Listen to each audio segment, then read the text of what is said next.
So for every week that we go through the shutdown, the economy is losing about more or less $1.2 billion. The administration has asked for $5.7 billion for its wall, and in the past 3 or 4 weeks, we've already lost about $3.6 billion. Now, you go another 2 weeks, and we would get to the point where the cost of the shutdown is going to be more than what the administration has asked for.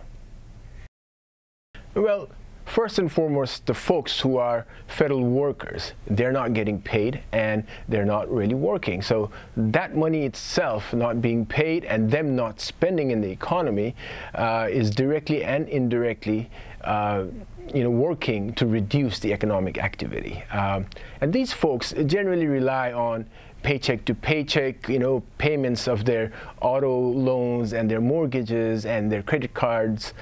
So all of this is going to show up as a stress in their economic being. You can add some spillover effects on all the other related, economic activity, such as tourism near the national parks, the hotels and restaurants. Those activities will also be reduced. The longer this shutdown goes on, the losses will start to accumulate.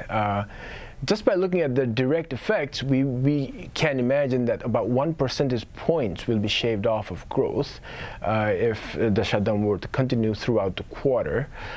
Some indirect effects, spillover effects through to the other businesses and sectors which have made their plans around the federal government's activity, and also the business sentiments and the financial market sentiments will also start to take the hit. So that means less investments in the economy, that means less hiring by the businesses. So all of these will reduce the growth profile of the economy in the medium to long run.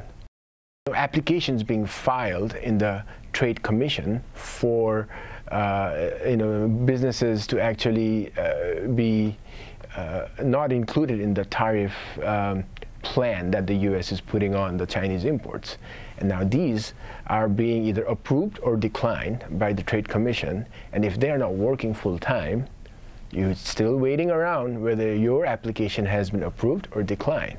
So meaning you cannot really plan your investments, your supply chain investments that you had been planning on before, and it just gets prolonged, the duration.